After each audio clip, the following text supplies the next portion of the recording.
Hello, hello, hello. How are you guys doing today? It is currently 10:16 a.m. on this freezing cold Wednesday morning. It is currently 3 degrees outside. I warmed my car up a little bit before I left, and it still wasn't warm when I got in it. Went to bed last night after watching TV with Alex. We watched the last 2 episodes of The Real Housewives of Salt Lake City and got caught up. And then we went to bed.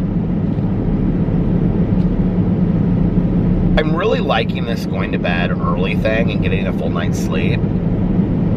I wake up and I feel so rested and I feel better. The only thing is, I don't dislike vlogging in the morning. I just prefer to vlog at night. It's just a completely different vibe for me. It's a completely different feeling. I think tonight I'll probably vlog tonight. I said that last night. But an old friend of ours was in town and went to the meeting with us. And so after the meeting, Tanya and I drove around with her for a while, and we were talking and stuff, and I took them to get a fountain pop. And so I didn't get home until, gosh, I don't even know what time it was, like 10:30 or something like that. And I was tired at that point because I had been going all day, from getting up early yesterday and then making videos all day long and doing a bunch of stuff around the house and on and on and on. So I had been going all day, and I was kind of just ready to relax and sit at home. That's the other thing, is like vlogging for me is my relaxing part of the day. I miss when I do it in the morning. I don't love the sunlight in the morning. I mean, like, I like the sunlight, but I don't enjoy the sunlight while I'm vlogging. I get distracted because I think you guys can't see me on the camera and stuff like that. But it's also like really cathartic for me to do it at the end of the day and kind of just like process my day and talk about my day and stuff like that.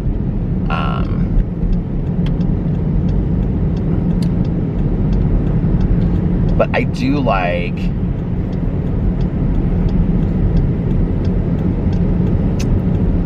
getting up early. Which is kind of crazy because I never thought I would really say that. I don't know, I'm still kind of working it all out, you know.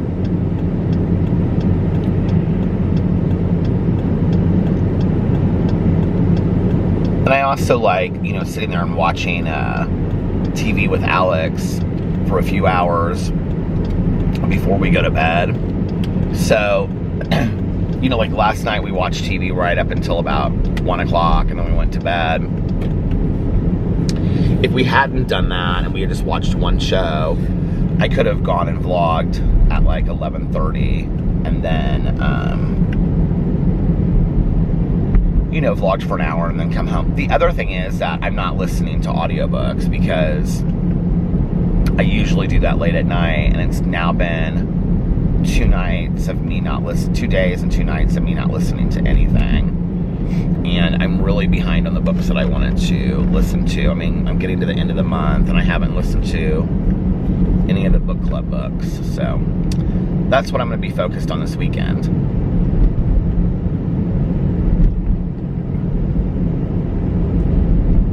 But the upside is that I feel very successful. Not successful, that's not the word I'm looking for. Accomplished the last couple days because I'm getting so much done throughout the day, you know. It's like before it's even noon, I've got, you know, several videos done, and I get to hang out with the dogs a little bit and just kind of I'm not rushed doing stuff during the day, which is really nice.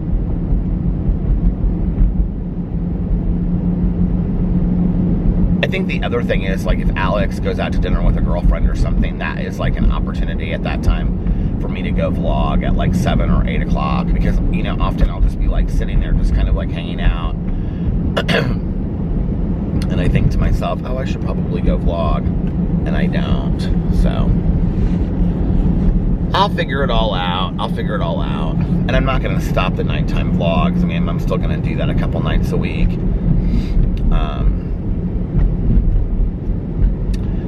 But it's kind of strange because it's always this kind of conversation in my head. Like, should I vlog? Should I not vlog? Should I go to sleep? Should I not go to sleep? And last night I just was like, I'm just going to go to bed. And I just got into bed. I think the other thing was last night, it was so incredibly cold outside. Like when it's warm outside and I have no difficulty getting in my car. But when it's this cold outside, ooh, the last thing I want to do once I've been like cozy inside is like go and, you know, get cold again. Speaking of cozy, I am missing my cozy mysteries.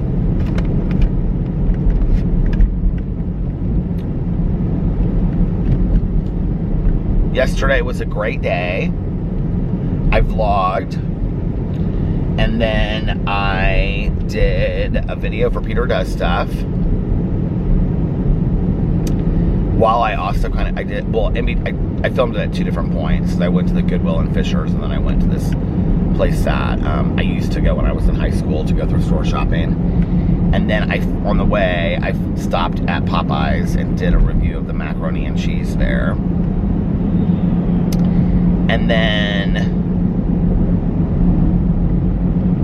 got home and filmed. I got home, what did I do when I got home? Took a shower and filmed a drama video. Filmed a Peterisms video. And yeah, that was it. Did a bunch of stuff around the house. Kind of straightened up some stuff. Talked on the phone, read a little bit more of that book Harold's End, which I'm trying to finish because I really am not enjoying it.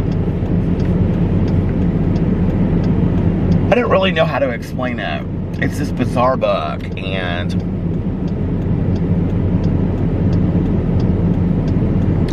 it's kind of just like a character snapshot of these street hustlers, and I think they're in, well, I was going to say it was Los Angeles, but it's actually San Francisco, because they talk about Polk Street.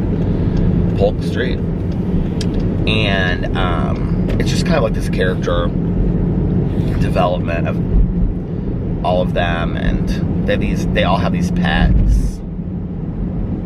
And this one gets this pet that's a snail, and he names it Harold.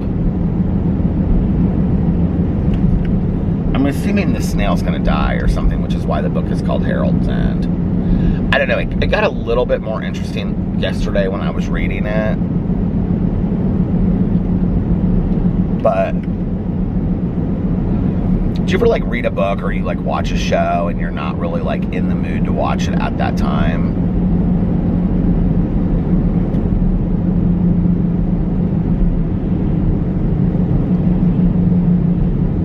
That's kind of what it is. Had a great meeting last night. You know, I usually wait on Tuesdays and take a shower later in the day, like before I go to the meeting. And then I'm always kind of like rushing to pick up Tanya and get to the meeting. But yesterday, because I took a shower earlier in the day and I was kind of just ready, all I had to do was change my outfit.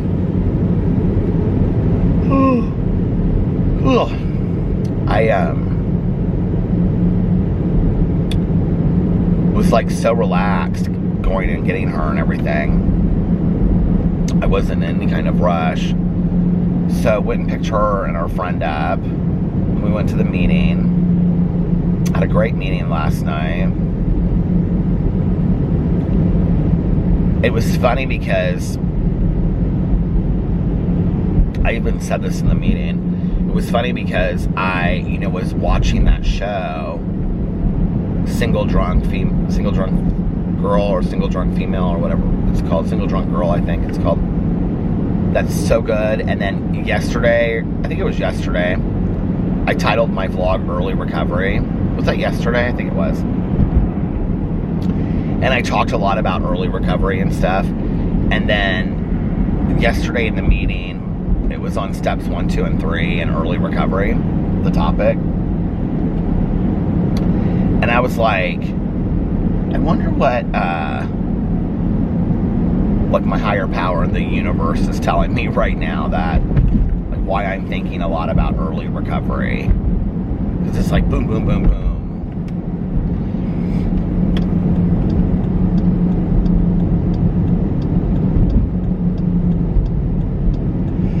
They've had this poster board up here for this Christmas Jingle Bells thing forever. They need to take it down. Christmas is over.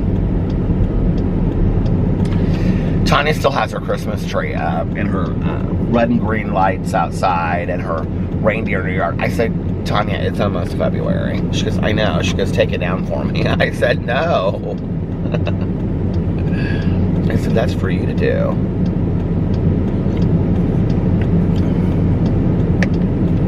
So we caught up on The Real Housewives of Salt Lake City this season. That's a crazy franchise, you guys. Like, it is fighting, screaming, yelling on a level that I have not seen in The Housewives in a long time. I don't know if they're trying to, like, put themselves on the map or what's going on, but, like, or if it's really authentic to who they are. But I mean, it's like a lot of screaming and fighting and yelling and shoving and pushing and all kinds, pushing and shoving, and it's just a lot. And so I'm trying to like watch an episode here and an episode there of other stuff. Watching Cheer, making it through this season of Cheer.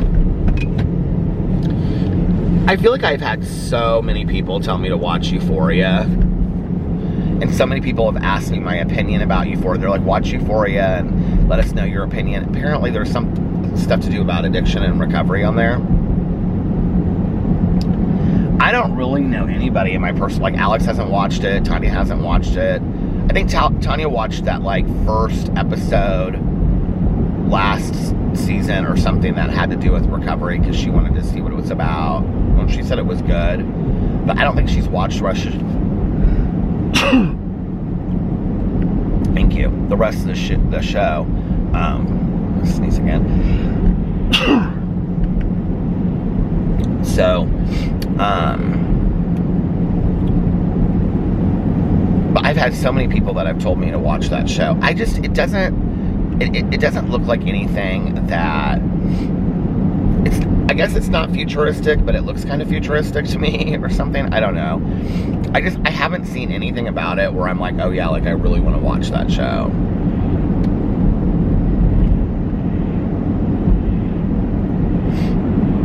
But then the shows that I always want to watch, they always get canceled. They never like I really want to watch that La Brea show. That it probably will get canceled after the next season. It's like I was really into that Last Man, whatever it was called, that was on Hulu. I like really liked that show, and it got canceled after one season. I don't even think it finished. I don't even think they finished this season. I think they canceled it like halfway through or something. I was so put out by that. I was like, I can't believe that this show is canceled.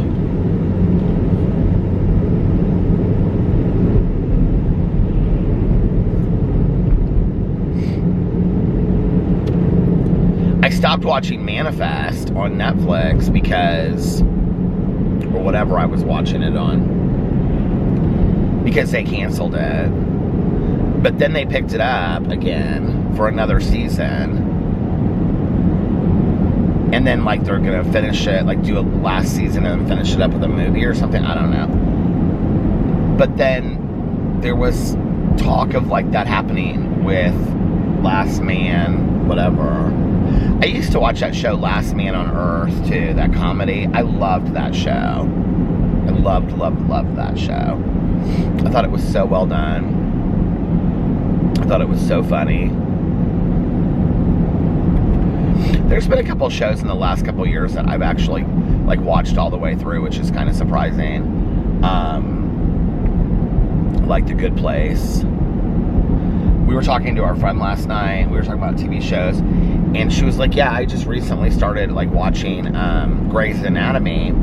She was like, because I've heard so many things about it through the years, and I've never watched it, so I wanted to catch up and watch it. And I was like, where are you at? She's like, I'm on season 10. She's like, I still have 9 seasons to go or something. And I was like, you, like, literally just started this shit. She's like, I just binge watch it. Like, I'll just watch, like, you know, 4 or 5, 6 episodes a day. And I'm like, I wish that I could do that. I wish I could just sit there and just binge watch a TV show. I was actually listening to somebody, I can't remember who it was, maybe it was a radio show, and they were talking about, I was listening to Andy Cohen live this morning. He's getting a star on the Hollywood Walk of Fame this Friday. But I was listening to him. Who was it? No, I was listening to somebody, I don't know who it was. And they said the same thing as me. They were like, yeah, like, I can't listen, like, I can't watch more than 1 or 2 episodes at a time. Oh, I think it was this guy, it was his co-host, I think, on his show. And he was saying that he can't, like, they were talking about Euphoria. That's what was making me think about it. They redid this whole house right here. I mean, they literally redid this whole entire house, and it's so beautiful. It doesn't even look like the same house that was there before. But anyway, his co-host, John, was saying that they were talking about Euphoria, and he was like, Andy was saying that he was, like, caught up, and then he had watched all of it or whatever. And his co-host was like, yeah, I can only watch, like, 1 episode, and that's about it at a time. Like I've said, like, Alex, one of those little public library things. I love those, or whatever those are called, neighborhood libraries. Like, Alex has no problem whatsoever, especially, like, on a weekend if there's nowhere to go. Like, this would be, like, perfect because it's cold and stuff like that, you know. But he has no problem,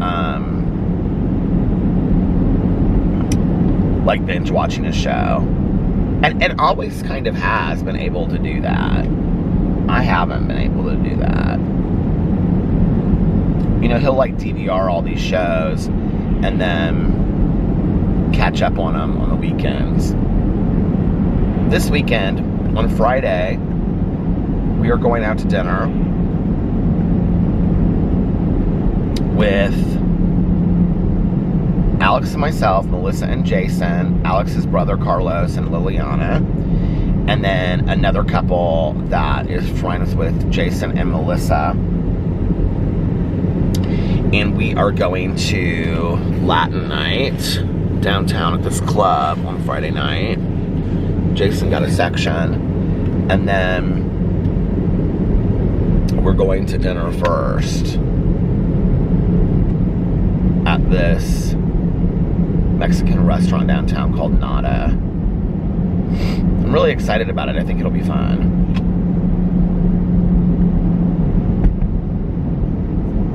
I haven't been to a Latin dance night in a long time. Alex and I, when we first got together, we used to go to this place called the Jazz Kitchen every Thursday night. And it's a restaurant / bar, and then, like, after they stop serving food, they, like, move all the tables, and it becomes like a dance bar kind of thing. It's really a cool concept of because it kind of is, like, old school and small, you know. But on Thursday nights they would have Latin dance night, and so from like 9 to 10, they would do salsa lessons. And so anybody that wanted to come and learn salsa could come like from 9 to 10. And then at 10 o'clock is like when everybody would come. And I can just remember people would get so dressed up and it would get so packed in there and hot. And it was so much fun. It's where I fell in love with Celia Cruz music, because the very first time I ever went, Alex and his cousin Maya, they entered the salsa contest, and the last song that they danced to was three couples, and they were on the third. They ended up giving it to this older couple, which was really nice. But I can tell you, like, my husband and his cousin Maya can salsa like nobody's business. I mean, it's like art to watch them dance. It is so cool. And I can remember I was sitting there. I remember the shirt I had on and everything. God, I was so much thinner then. I had this I used to have this Dior vintage shirt that was like a polo shirt, but it was Dior. Don't think it sounds too fancy. I got it in Louisville, Kentucky. It was like $10. But it was like a plum red. It was really hot. And I had these jeans on, these cute shoes. And I can remember I was sitting up on these booths watching. And I was just like, oh my God, he's so hot. Watching him salsa. But anyway, they finished a salsa contest to like my favorite Celia Cruz song, and every time I hear that song I still think of them today and doing the salsa to it. And but anyway, we used to go there a lot on Thursdays when we first started dating, because we would do that, and then we ended up going downtown afterwards. I can't remember what was downtown afterwards on Thursday nights, but yeah, we would go to salsa dancing first. I think sometimes we just went home. It depended on how late we stayed.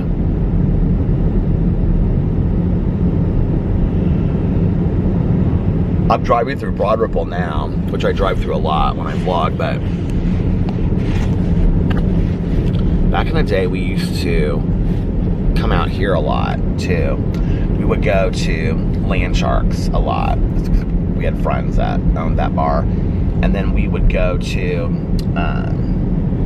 the Vogue, which is around the corner. And then there was another bar down there that was called 911, I think it was called, that we would go to. And we would go to the Red Room in Broad Ripple, the Casbah. Where else did we go?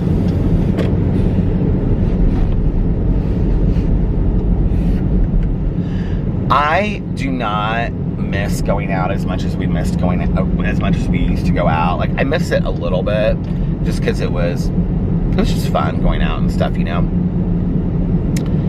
The relationships were rather superficial, I'd say, you know, whatever. I mean, it's definitely more fun to go when it's like, we go with like Jason and Melissa, who we're like really good friends with. I do miss it sometimes, but one of the things I have to say is I was in much better shape because I knew I was going out. I knew I would want to wear something cute. I mean, this is just such a bad reason for being like in shape and being healthy. But, you know, I knew like I said, I wanted, you know, to be in shape and look cute and something. And so, like, it's interesting, like when I talk to people about my weight often, they're like, well, it's probably because you got married and you got really comfortable in your relationship. And I'm like, that really doesn't have a lot to do with it, honestly. I guess maybe a little bit. But really what it was for me was I stopped going out. And when I stopped going out, you know, it wasn't like, I was really hypersensitive to how I looked always. So if I was going to go out, I wanted to wear something that looked cute. I wanted to feel cute. And I didn't want to go out and feel heavy. I've kind of always had this thing. It's interesting because now, like, I'll go out to eat and then go out to a club, but back in the day, I would never have gone out to eat before. I don't know how to get this beanbag to work, you guys, today. It's, like, driving me really crazy today. But back in the day, I would never have, like, eaten and then gone out to a club. Never, never, never, never, never. I wouldn't have wanted to smell like food. I wouldn't have wanted to feel full. I just would never have done it. So it's kind of funny that I do it now and I don't even think anything of it, but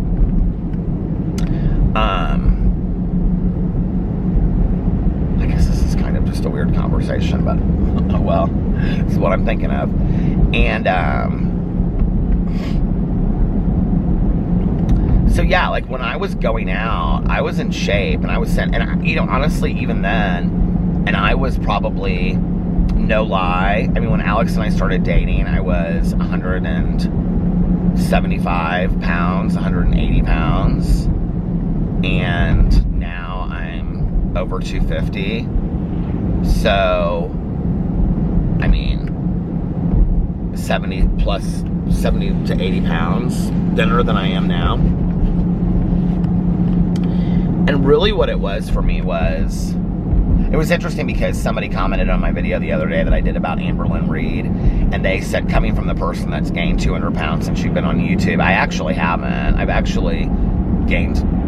I've gained and lost between 10 and 15 pounds since I've been on YouTube. I fluctuate. I go up and down, up and down, up and down. But I thought that was an interesting observation. And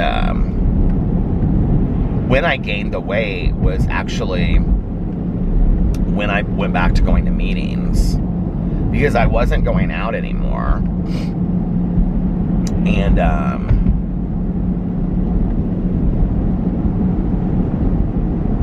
I just, you know, for like probably that first year back going to meetings or two, like I didn't go out at all.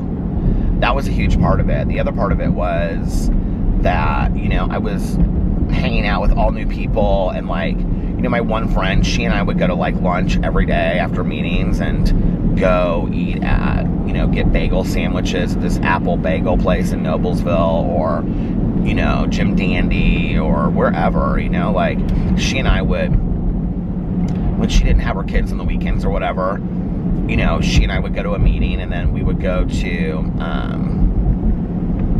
where else did we go to lunch? I'm trying to think. I mean, just any kind of like sandwich shop, you know, even just like Hardee's or McDonald's or something. And then when she didn't have her kids on the weekends, she and I would hang out, like sometimes Fridays and Saturdays, depending on what Alex and I were doing. And we would go to, but typically one night a week, we would go to like this meeting, and then we would go to Steak and Shake, and I was eating a lot, you know, and we would go with like a group of people, or she and I would go to like Chili's or something like that. And you know what, I'm gonna go this way today. We would go to Chili's or something, or we would get like Jack in the Box and take it back to our house, and we would sit in our kitchen. That was like the weekends that her ex-husband had her kids. And I just stopped caring physically how I looked. I don't know that it was really that I stopped caring, but it was just like I could throw on a hoodie, you know, and be comfortable. I really cared more about my mental health and just being comfortable. And so, I mean, I was going to a lot of meetings. I was really happy. That was when Alex and I were doing like date nights on Friday nights, and then he would do something on a Saturday with his friends, and I would go to like, you know, the candlelight meeting or the regular meeting or whatever. And I was going to like 2 meetings a day. And there were other nights throughout the week, you know, where if he was doing something, I would do something, but typically I was at home with him until the 8 o'clock meeting. But sometimes after that, you know, depending on if he was going to bed or whatever, I would go to Steak and Shake with my friends, or, you know, wherever somebody was going. And I just progressively started gaining weight, and it was a lot about I can remember there was this shirt that I had, this like blue button-down collared shirt that I got, and it's like it stopped. I don't know when it stopped because I was talking about this shirt and I wasn't paying attention, but I used to have this button-down well, I have the shirt in a second. In a second. I have the shirt still, I'll tell you in a second. So anyway, I have this light blue, like Oxford shirt, button-down collared Oxford shirt. It's actually from Nordstrom, but I got it at like a thrift store. And I can remember like the collar was a little frayed, and I loved that about it because I thought it was kind of like deconstructed. I liked it. But anyway, it was such a comfy shirt, and I used to wear it all the time to meetings. And I can remember like this one woman that I became friends with, she'd always be like, you always look so nice, you always wear that like, you know, that light blue Oxford. And that has been hanging down in our rack in our basement, I mean, for 2 or 3 years now. I could not fit into that shirt if I tried. So that was what happened, was I just like progressively started putting on more and more weight, you know.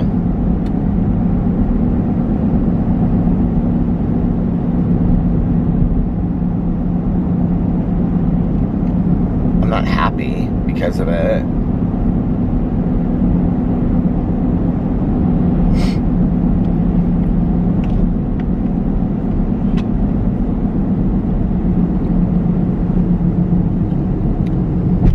I do think when you get comfortable, though, in a marriage or whatever, I do think that, or when you are happy or content even, I think that that does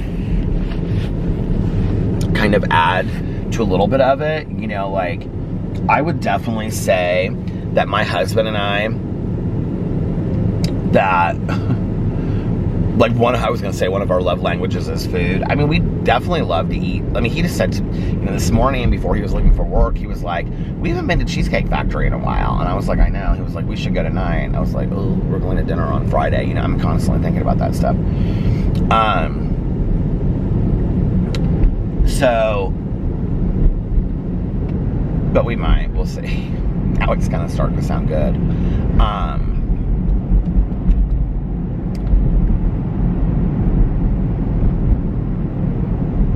I mean, Alex and I love to eat dinner together. We love to go out to eat dinner together.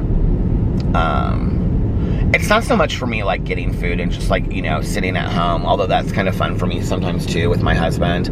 But it's more about like going out to eat and like having a dinner together and having a conversation. Like, I really enjoy that. You know, the thing is that my husband is 12 years younger than me, and his metabolism is still that of somebody in his early 30s, even though he's close to 40. Like, I mean, he does not put on any weight, and he can eat. My husband eats a lot, but he's not somebody that watches his weight, really. And he eats candy, and we always have candy in the house, because there's certain kinds of candy that he loves. He loves, like, Skittles and Sour Patch Kids, and you know, he's always got some of that stuff in the house. But I will say this, unlike myself, he's not much of a grazer. He'll eat like a meal and then kind of be done. But when he eats, like, he eats a lot, you know? But he doesn't really ever put on any weight.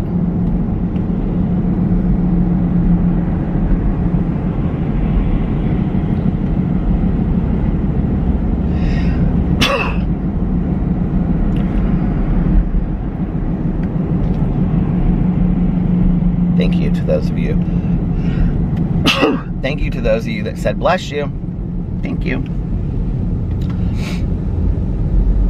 I don't know. It's hard as you get older, you know. I like eat all the wrong. Here's the thing. I eat all the wrong foods, but I don't eat like. I mean, sometimes I'm kind of surprised because it's like I don't eat like some ridiculous amount of food. I mean, sometimes I eat too much, but I think there's this, you know, misconception sometimes with people that are heavier that like you're eating all day, every day, and whatever. Like, I typically eat one time a day.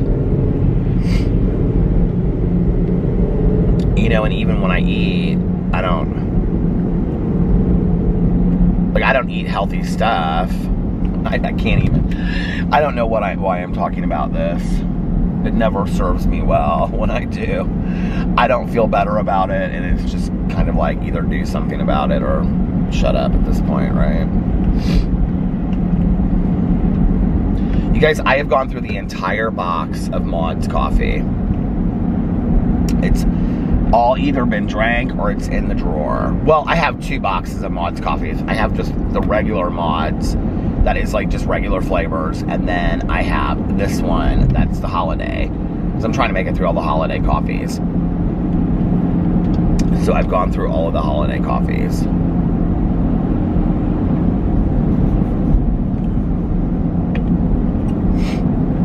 With doing reviews and actually getting coffee at Starbucks, you guys, I was like putting $100 on my card every 2 to 3 weeks.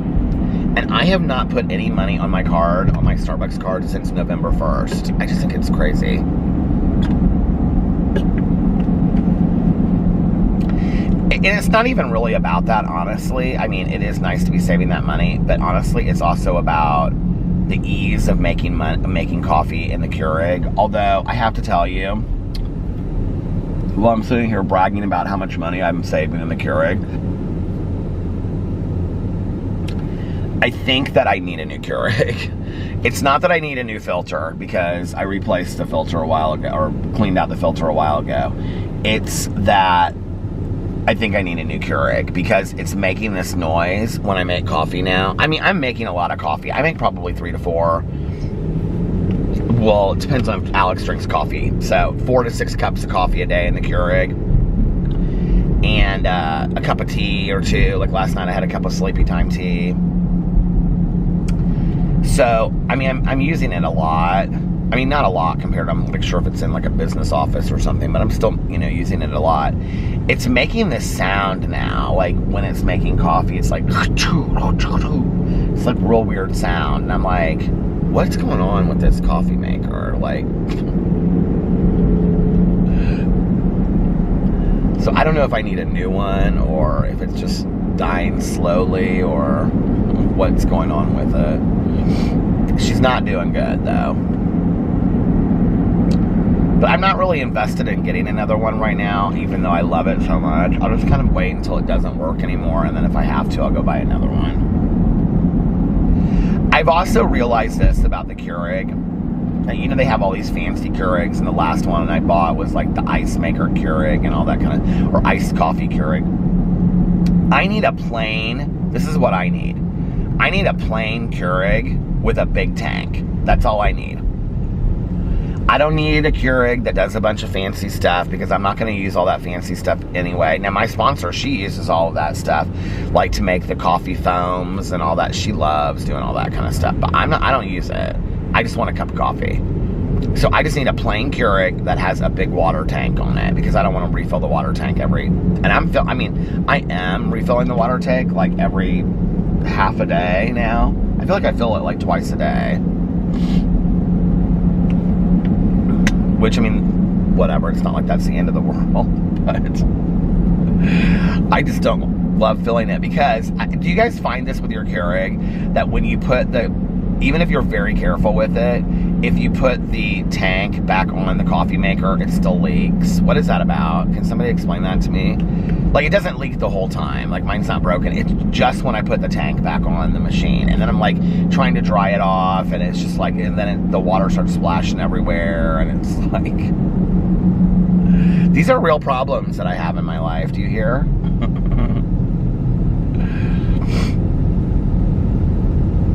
Oh...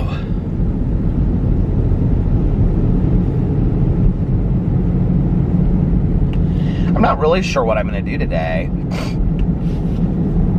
The last 2 days I filmed a lot of videos.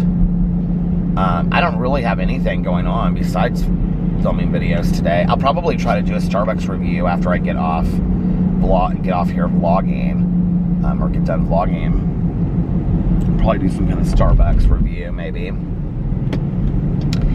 And then, I don't know, go home and start uploading that stuff. And then I'll probably do a Peterisms video, because I don't really know what I'm going to do for a Peter Does Stuff video today. I have a couple ideas of some things I might talk about, but I don't really know yet. I have no idea what I'm going to talk about. Well, no, that's not true. I was going to say I don't have any idea what I'm going to talk about with drama videos, but I have a couple different things.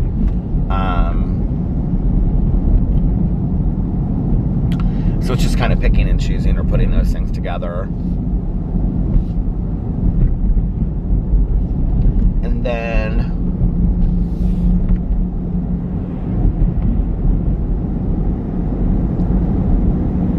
yeah, that's it. It's like when I have the whole day, you know, in front of me, it's like, I mean, I could do videos on, I mean, I could make 2 videos per channel. It's really nice, honestly. I think one of the things I've definitely learned is, like, you know, when I pre-film videos, like when I go out of town, and I'm pre-filming like Peterisms videos or review videos and stuff, to get up this early would be really helpful. And I you know, because I'm used to getting up 12 to 2 in the afternoon and then not leaving the house till 3 or 4 or later, and it's just like when your day starts that late, you don't get anything done. But to review, or to get up and then go and do a bunch of reviews and then come home and do a bunch, you know, to pre-film that stuff for like a trip, to get up early would really be helpful with that. So I need to do that in the future.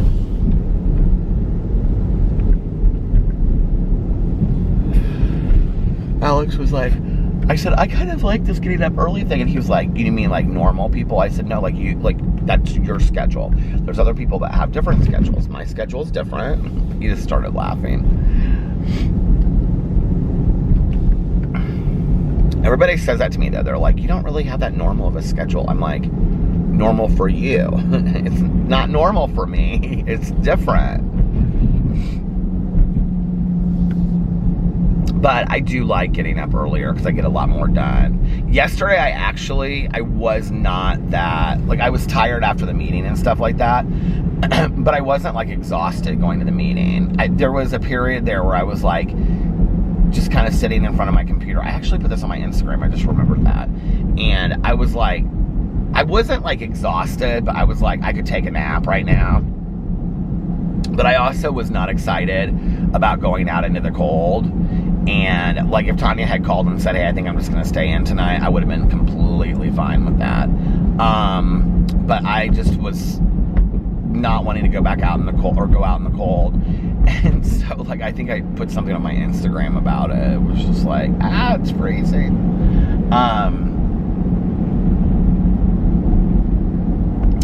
So, yeah.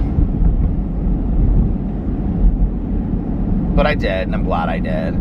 It was funny because somebody sent me a message, like, on my, like, DMs on Instagram, and they said, once you get ready and get to the meeting, you'll be so happy that you went. I mean, it's true. I always am, you know, like, so happy that I ended up going once I get there.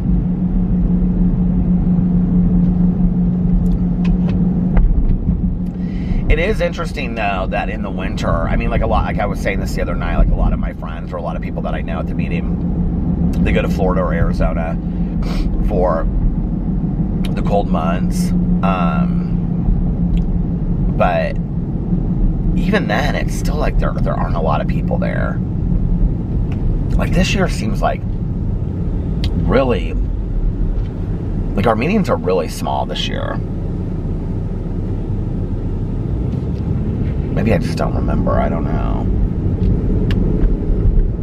But Tanya and I were talking about that when we pulled in last night. Oh, man. So I'll make some videos today. I think I'm actually just going to kind of take a relaxing day.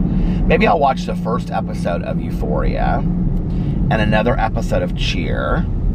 Maybe I'll do that today. I'm really wanting to go out to eat right now is what I'm wanting to do, because I'm up early. And I'm like, food sounds good, but I need to.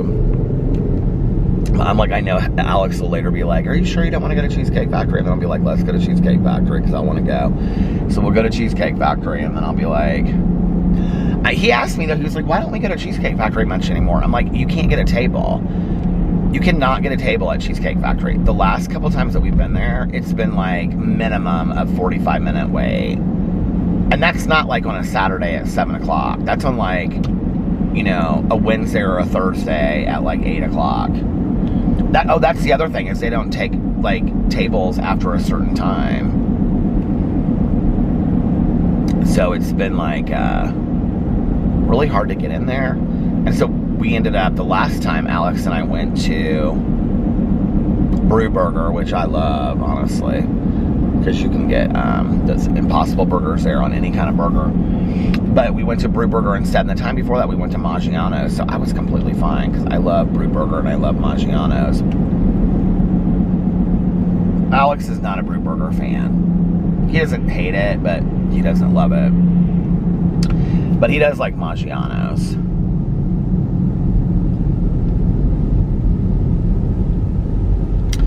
So yeah, I'm gonna make some videos today, and then I don't know what else. Just kind of relax, I think. It's one of those days, you know? It's just one of those days.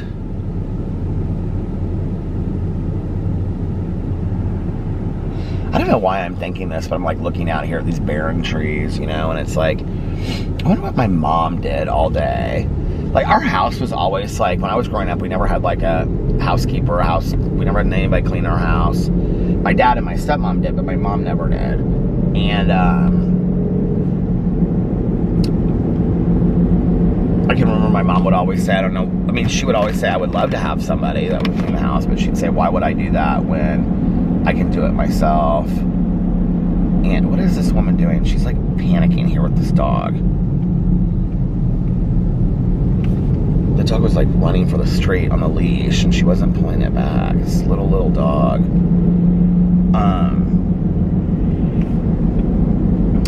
What was I gonna say? Oh, my mom. I was like, I wonder what my mom did all day long. I think she went back to bed and probably went to sleep like late, because my mom always slept in late. But I just don't remember. I think I just assumed that she stayed up and did mom stuff or whatever, you know. But like, our house was always spotless. Not spotless, but like no dust. You know, everything was straightened. And when I say not spotless, what I mean is, like, she had her little desk area in the kitchen that was always, it wasn't messy, but it was organized, you know, with a lot of stuff there and whatever. But by and large, like, our kitchen was always very clean, straightened. The house was just very straightened, always vacuumed, you know, floors were cleaned, and we had wood floors and they were dusted. But like, it didn't take a lot of work to do that because it was just the two of us. So the house was never really that dirty. And my mom, she was not hardcore about like clean up all your toys and put all your stuff away. I just was never the kind of kid that brought out 9 million toys, you know, or not. I mean, I was the kind of kid that would bring out like a stack of books and sit there and look through them. But like my own room was never messy because I was very particular about that as well. Even from like being a very little kid, I was very like orderly. So our house was never really that messy. My mom played tennis during the day. I know she did that, but not every day. She wasn't on any like boards really. I mean, later she was, but not when I was like younger.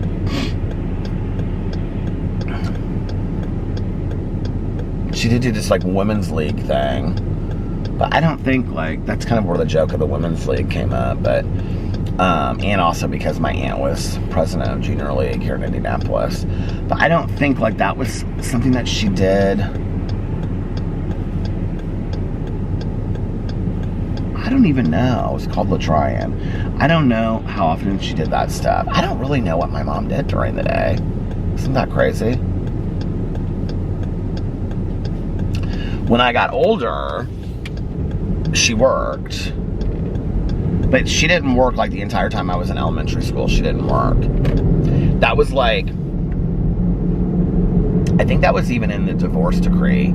And that was like something that my parents had decided together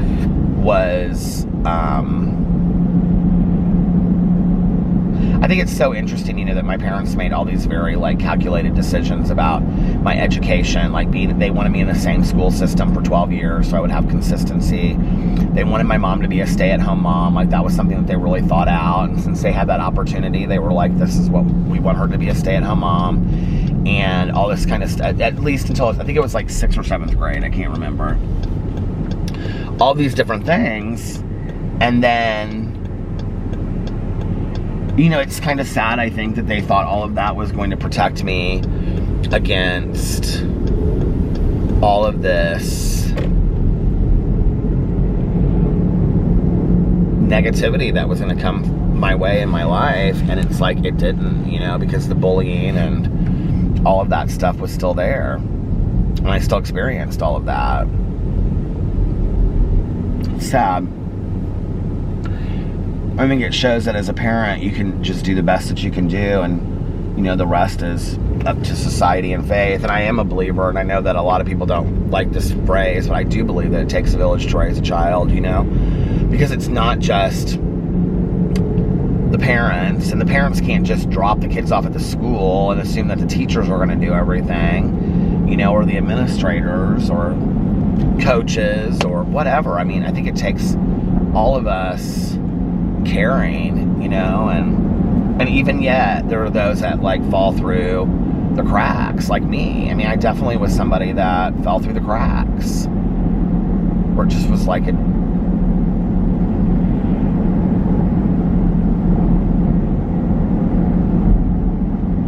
you know, I think back a lot about, like, I wonder what my teachers thought of me, because I had a few teachers. You know, I can remember this teacher that I had in 4th grade, that she read us this Help, I'm a Prisoner in the Library book, and she brought us hot chocolate and stuff, and I remember really liking her. But I don't, like, to be honest, like, looking back, I don't remember her treating me any differently than she treated anybody else. So it wasn't like she was looking out for me. I remember in 6th grade having this male teacher that was, like, so nice, and we all loved this guy so much, and I always felt very safe in his classroom. That was probably my best year ever, was 6th grade. But I don't remember him ever being different to me. Like, I don't remember him being nicer to me than he was to anybody else. I just think he was a nice teacher. And in fact, the only time I ever really remember anybody going out of their way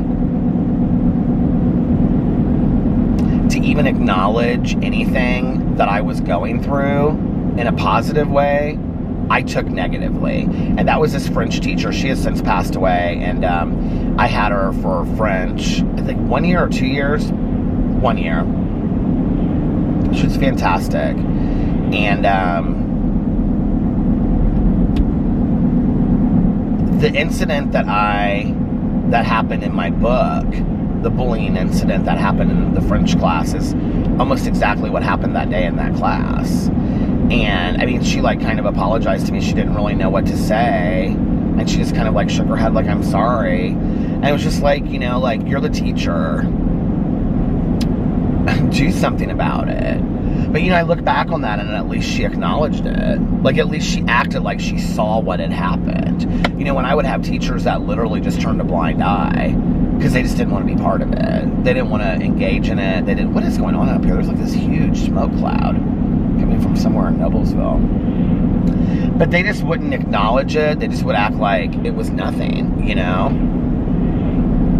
And I'm like, can you please just acknowledge, like, what I'm going through at least? Like, that I'm going through, like, a hard time. You know, I didn't need a teacher being like, are you okay? I didn't need all that, right? Maybe when I was younger, to have a teacher, like, pull me out of class and say, I just want you to know I see what's going on, and if it happens again in front of me, I'm going to address it. Like, that would have made me feel good. It would have made me feel safe. Like, I don't want you to go out of your way. Don't treat me special. Don't treat me different. Whatever, you know? But, like, if you see it, say something about it, right? Like, I don't know. It just was like I had all these teachers that would sit right there and watch me being bullied, and they wouldn't say anything. I mean, like, elementary school.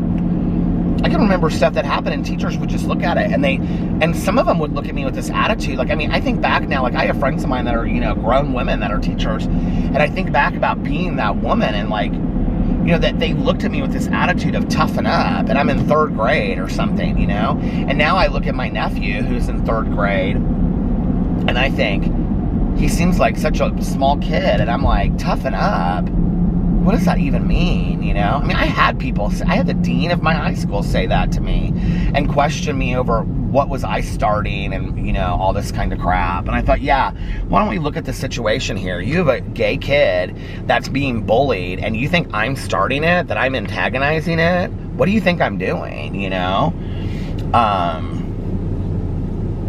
I don't know. I mean, he asked me that one time. He's like, well, what are you doing to antagonize these guys or something? And I was like, and I didn't say anything. I mean, gosh, Peter today, I would be lippy as hell. I'd be like, what are you insinuating, first of all? Second of all, do your job. You know, I didn't say any of that. I just kind of sat there and was like, no, it's not me. Well, then why do you think they're doing this to you? Oh, I don't know. Let me figure out why I decided to be the bullied this week. What an ignorant attitude, you know? What about a person that should not be working in education? That is not a person that should be working in education, period, let alone an administrator.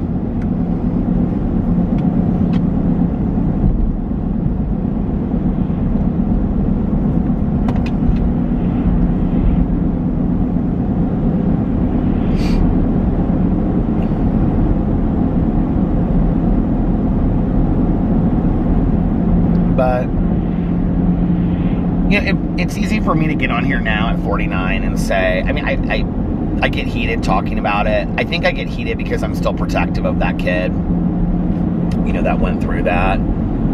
Because on a daily basis, I don't really often think much about it. I really don't. Unless I'm telling, like, the stories, and then I get heated because I think I can, in my head, I can see that kid, you know, going through that. I also think it was a different generation back then, you know. We didn't talk about bullying. That was not a word that was ever even echoed in schools. We didn't talk about it, period, ever. You would talk about the school bully, you know, which was always, you know, they painted him in TV shows to be like this kid from the wrong side of the tracks, you know, that had a tough life and whatever. And that was never the school bully for me, you know. I had girls that were just as mean to me as boys were, that were sweet girls, you know, judgmental, but they were sweet until it came to me. But, you know, I think it was a different generation, and we just didn't look at things like that, and I think school systems never knew how to address those things, and then some very, you know, caustic, volatile situations started occurring and in school systems, and they were forced to take a look at it, you know, and sadly, that's where it had to go for people to really start taking stuff seriously. Sad, you know?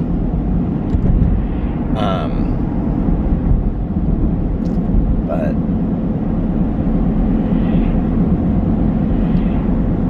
schools should be safe places for kids to learn, you know, for children to feel safe to go. Many kids don't feel safe at home, and they need to have a safe place somewhere, and we should be providing that. And if you're an educator or you're an administrator, that's your job, you know, period, end of story.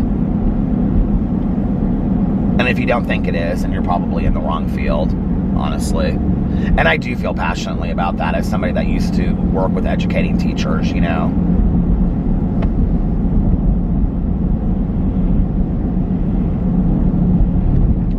Do I think that teachers are underpaid and overworked? Oh, 100% I do. I think teachers deserve to get paid double what they get made, if not more, and, you know, get more support from their administration and, you know, whatnot.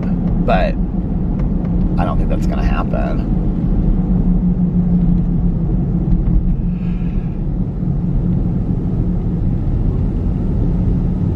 I also think it's interesting when we talk about that, because it's like, you know, as a person that was a social worker,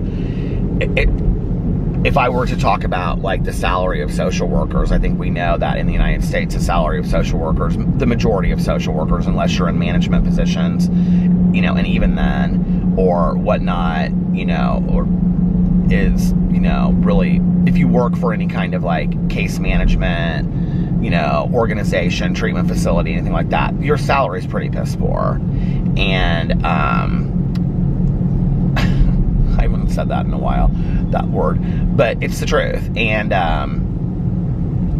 you know, where am I at on time? Oh, is it about to stop? I can't see. What time is it? I thought I was almost at the end. Anyway, social workers don't make a lot of money in the United States, right? Like, period, end of story. But that being said, like, what's crazy to me when we have this discussion about like service positions, like teachers, social workers, things like that, school counselors, is that like, I never got into it thinking I was going to make a lot of money. I never got into it wanting to make a lot of, I mean, sure, I would love to make a lot of money, but that wasn't a consideration. Like, I knew social workers don't make a lot of money. I mean, one of the things that we were taught in graduate school was to advocate for higher salaries for social workers. I mean, that was part of the advocation that we taught, being an advocate that we talked about. Like, we were educated on that, like that you should push for higher stipends and salaries for social workers because it raises the reputation of the position or the service position. And I mean, we talked about in graduate school salaries and appropriate salaries and things like that, you know, and I can remember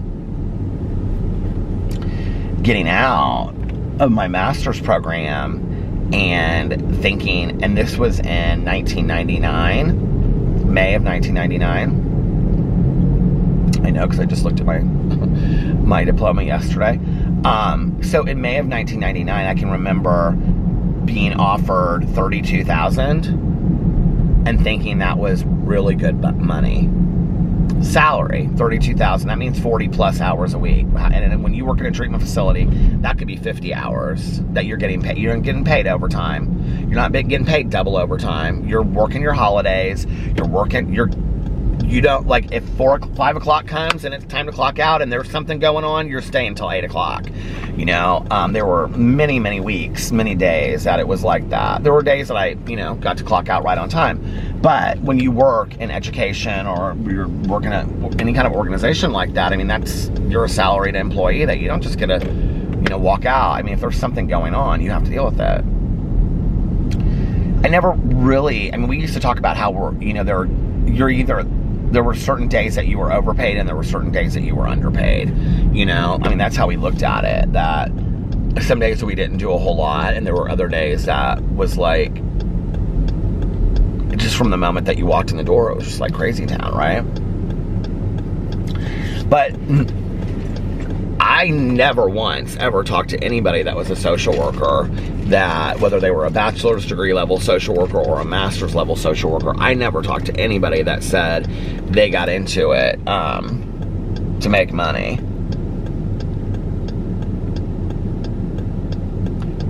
Because this is not a reality. Now, I had friends of mine with master's degrees in social work that left and worked for other organizations, and they made twice as much as we were making. And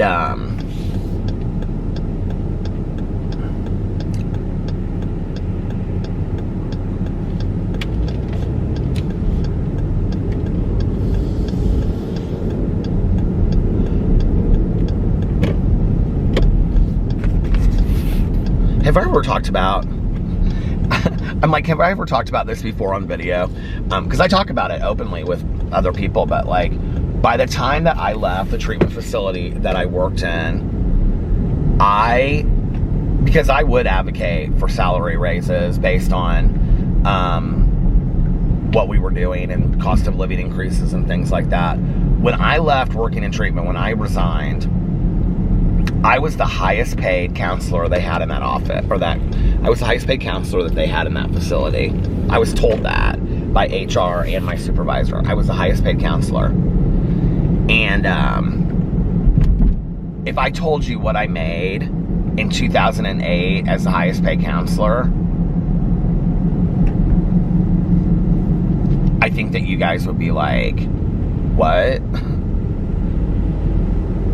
I probably have said it on video before.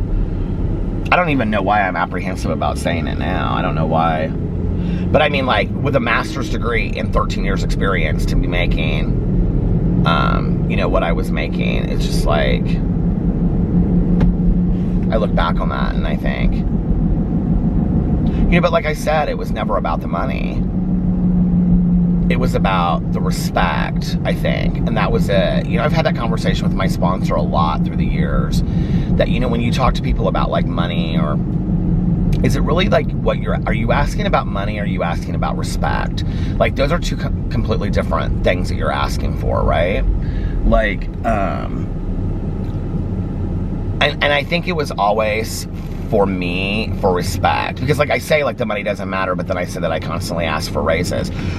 Well, I felt that as social workers that were working our butts off, and the cost of living every year, that we deserved a cost of living increase as counselors. And I advocated for that because that was part of what I was educated to do, was to advocate for higher salaries for social workers working in the field. It is so hot, you guys, in this car. Here I was complaining about the cold, and now it's like so hot. And I did, and, you know, I don't think I'm responsible for getting anybody else raises, but I think I am responsible for having them think about it, you know.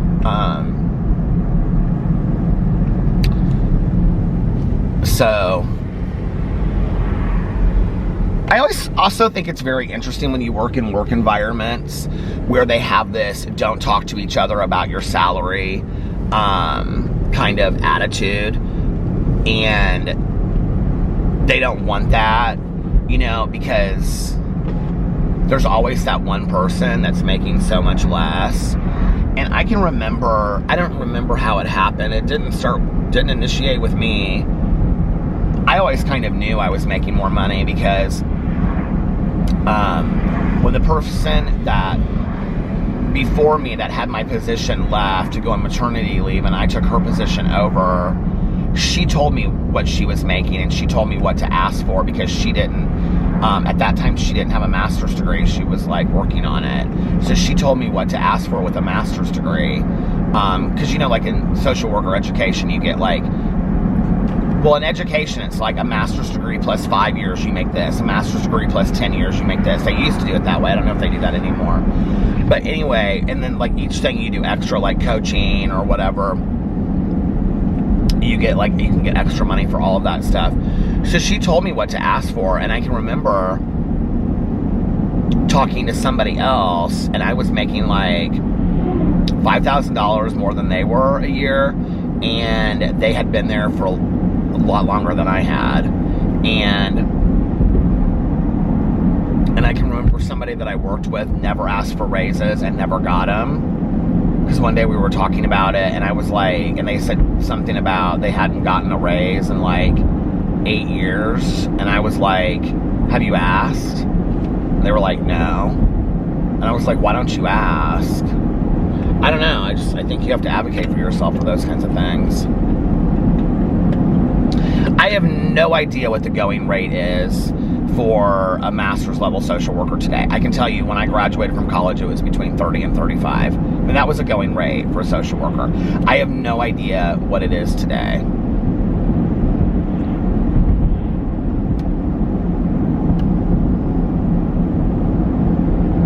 No idea. But most of my friends today that are social workers that I've stayed in contact with, or that I used to work with or whatnot, are like, they either own their own practices or their own outpatient programs, or they are directors of programs, or they work with the Department of Corrections. So they're at kind of like a higher end of all of that, and they've worked in the field for a while. Most of them are not people that are straight out of school. I don't really know anybody that's straight out of school today. Do I?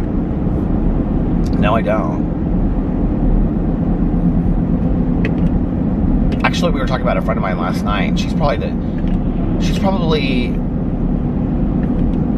the last person that I knew that graduated with a master's degree in social work, and I think she's been practicing for probably 6 to 8 years now. And that's probably the last person that I knew that graduated with a master's degree in social work.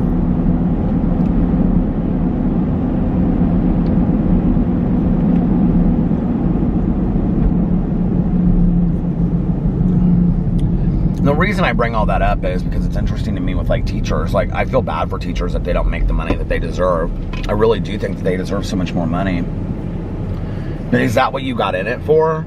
I mean, I'm asking honestly, because I mean, did you not think that you were gonna, even if you were working at a private school, that you were gonna probably make crap money? I mean, I knew that when I was getting my master's degree in social. I knew social workers didn't make any money. You know, I mean, it didn't take brain science to figure that out. We didn't even have the Google back then to Google, what does a social worker make a year, you know?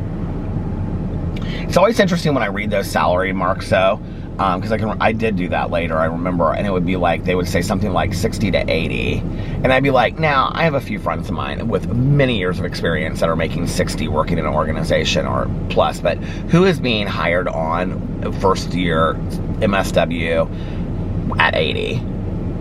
Like, is that happening today? I would be really interested to know if that's happening. I can't imagine it's gone up that much. But do I think it would be great if teachers got paid $100 grand a year? Absolutely. When I was doing, I don't know how I know this, but she and I ended up having a conversation, and she told me, I don't know how but she was going through the pay scale of teaching me like what teachers, this was when I was doing my practicum in a elementary school, and the school principal was showing, I don't remember if she was showing just me or it was like one other person or us or whatever. She was showing us like the pay scale, like the paperwork that would show like, you know, a teacher with, you know, bachelor's degree plus this, master's degree plus this, master's degree plus 5 years, and it showed like the salaries of like, I mean, it's strict. It's not like you come in and they go, oh, okay, we like you, so we're going to give you $1,000 more. And it's not like that. It's like, this is what a starting teacher at such and such rate makes. And somehow she shared with us like what her salary was, or maybe it was just me. I don't know. But I think she's long. God, that was, what was that, 20 years ago? I think she passed away a long time ago. She had worked for like 25 years in the field as an administrator and had a PhD, I think, and was making like 90 or 91. And I can remember thinking, oh my God, that is fantastic money to be working in education. But she oversaw like this entire school, you know. I don't know what school administrators make today. Not enough, I'm sure.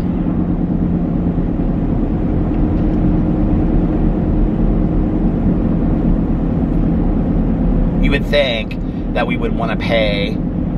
It's like, you know, I will say what kills me about all this is, you know, and I know, God, people don't love this conversation, but it's like, we will pay these professional athletes literally millions upon millions of dollars a year, but the people that are in charge of raising our future get paid money barely to get by. Like, that is just, I mean, I'm not saying that maybe like, you know, I understand it's like professional sports teams that are owned by certain people and it's not equal and all that kind of stuff, but could we maybe bring it up a little bit? Like, you know, it is crazy to me, you know. I used to work with probation officers, and in Marion County, which is Indianapolis, you know, I would work with probation officers that they would, at this time, you know, like this was when I had my master's degree, and these probation officers straight out of, you know, like crap office, all of them crammed in there, and they would be adult probation officers, juvenile probation officers, and they would also see over foster care. So they would have like 20 adults, and they would be like assigned to like families or areas or whatever, right? So they would have like 20 adults, 30 juveniles, and like 30 foster care cases. Okay, so you're talking that they had like 80 to 100 cases that they had to manage on a week. And at that time, okay, like let's say year 2000, they're being paid, I'm not even lying to you guys, $18,000 to $20,000 a year. And I'm like, I don't even know how you guys are doing it. And I knew because I had a friend apply for a job there. And I think she, my battery died. I didn't even know it was anywhere near the end. Anyway, I was getting so heated talking about this. Not heated, but I was thinking about my friend, and she applied for a position as a probation officer, and she got offered 25, and that was probably around, I don't know, late 90s, 2000. And that was with a master's degree and like a couple years experience. And I was like, 25? Like, I mean, come on, you know? But anyway, it's just sad, isn't it? I have to tell you what happened when I turned down here to change the battery. It was so funny because there was like this big, like, white Suburban. And it doesn't have like the antlers on it anymore, but you know, like when the cars have like the antlers in the nose in the front, like the red nose, it doesn't have the antlers on it anymore, but it still had the red nose, and the red nose was like off center. And I was like, what's going on with that car that it just has this like red nose on it? It was cracking me up. But anyway, well, listen, you guys, I'm gonna get off here now, and I'm gonna try to do or figure out a review to do at Starbucks, and then I'm gonna go home and let the puppy dogs out, and light some candles, and have a relaxing day. Make some videos. Yeah, and that's gonna be my day. And I'm gonna try to vlog tonight. Maybe early enough that I can still get into bed early and get a full night's sleep, because I'm really enjoying this. Anyway, I'm gonna get off here now. So if nobody else has told you this today, I love you. And remember, you can start your day over whenever you want, and practice random acts of kindness. And most importantly, I was like, what is most importantly? Most importantly, reach out to somebody and let them know how much they mean to you. Drop them a postcard, text them, call them, whatever you want to do. And I hope you guys are having a magically amazing Wednesday. I love you guys, and I will see you tomorrow. Bye. Love ya. And if you need to hear it, you want to hear it, or you just, if you stuck around and you need to hear it, or you want to hear it, or you just happen to stick around, one more, I love you. I love you guys, and I'll see you tomorrow. Bye. Love you. Happy birthday, Lena.